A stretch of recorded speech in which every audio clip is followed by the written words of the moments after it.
What are Monmouth County schools doing to help children with special needs? Find out next on Outlook Monmouth.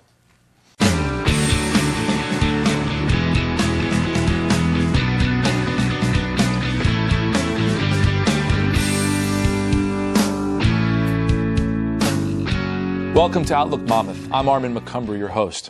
Schools in New Jersey are doing more than ever to educate children with special needs. The law requires that disabled students must receive an individualized education and, if possible, be educated with regular education students. School districts are working hard to provide educational options within the district as opposed to sending students to private placements. However, with the increasing number of special education students and with both the state of New Jersey and local school districts facing an economic crisis, the high cost for these services is becoming a major challenge for school districts throughout the state. We're fortunate to have with us today Andrew Orefice, who serves as the Superintendent of Schools for the Borough of Oceanport School District. Prior to accepting the position as Superintendent, Mr. Orefice served as a Special Services Coordinator for the Borough of Oceanport School District. Mr. Orefice, welcome to Outlook Monmouth. Pleasure to be here. Thank you. And I do want to just begin by congratulating you on your middle school, Maple Place Middle School, being named a Blue Ribbon School by the Federal Department of Education. I think that deserves some recognition. Yeah, we're indeed proud. Thank you. Okay. Can you just generally define, what do we mean when we say special education? Sure.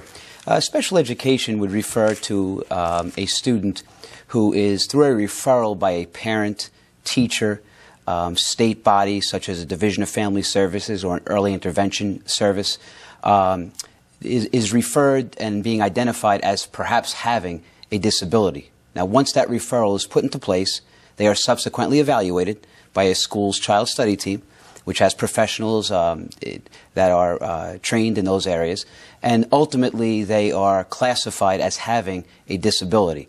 And that disability can be something as slight as, and not to minimize it, but as slight as a reading disability to something that is to a child who could be multiply disabled physically. And that disability adversely affects or impacts their right to an education. So what kind of disabilities do you see in a school district? I mean, what sort of things can affect a way a student learns? We see communication disorders.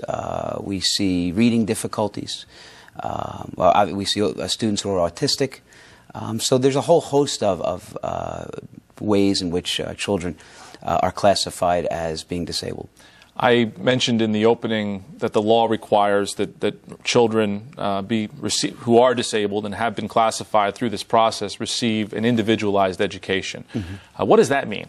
It actually refers to a plan that is created, constructed by members of the school's team, teachers, therapists, and the parent, interestingly enough, and in some cases even the student, where they identify those things, those accommodations that it would take to help a child in the classroom. I referred to before, they're adversely affected by their disability to learn. So those are things that would help them be on the level of a student without a disability.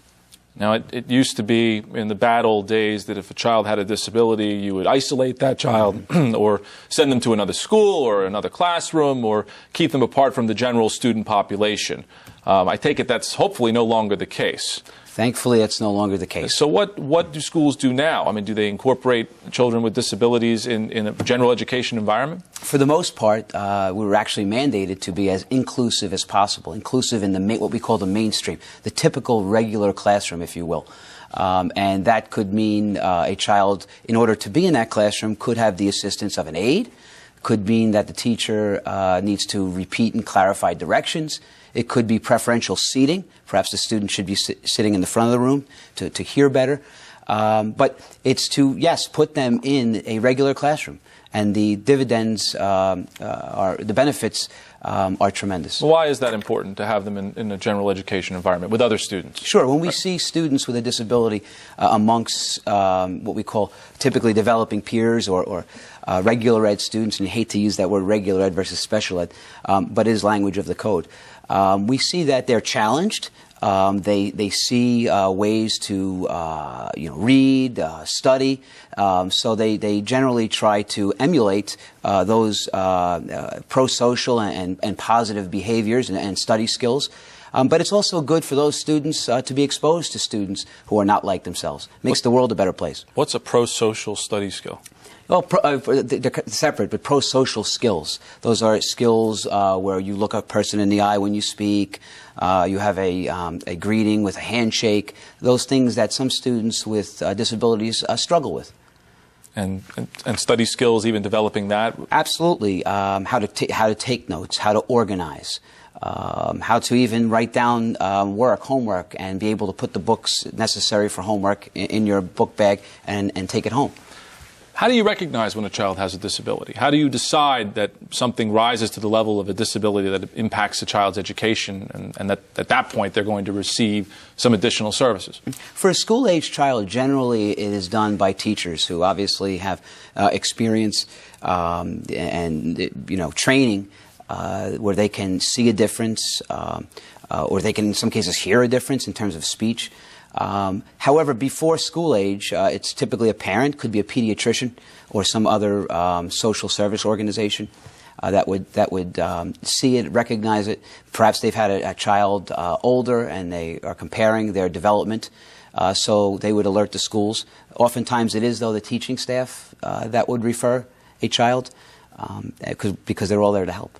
And, okay, so a teacher might pick up a sign of a disability, or the child's having some issues or some problems, or maybe a parent might alert the school that we're having an issue or having a problem. There doesn't seem to be a progress, or there might be some sort of processing issue. Well, then what?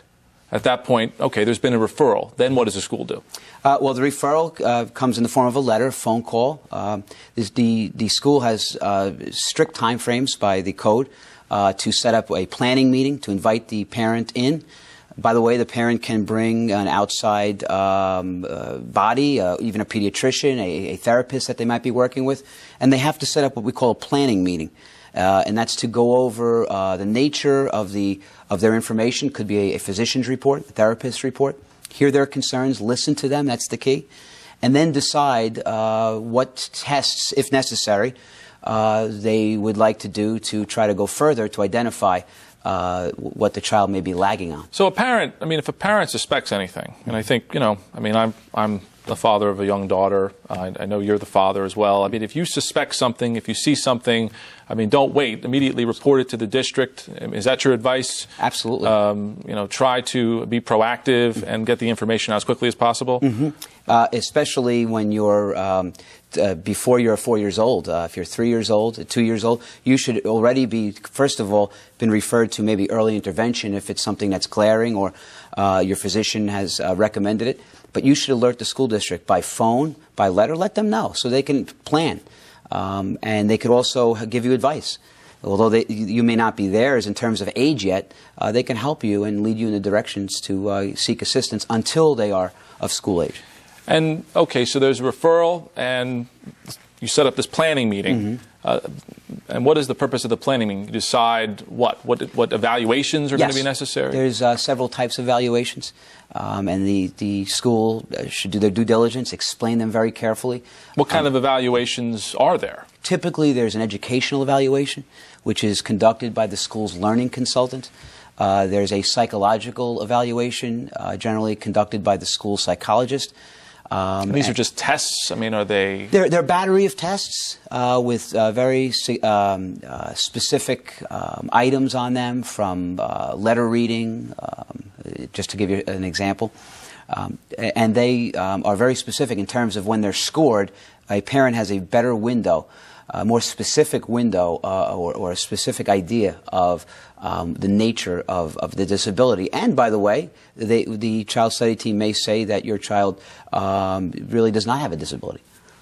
Once the evaluations are completed, and do school professionals, they take on that role? They actually provide the evaluations? Yes. A parent has the option to use an outside evaluation, which the school would consider in their decision-making, but the school is charged with that task. And once the evaluations are completed, well, then what?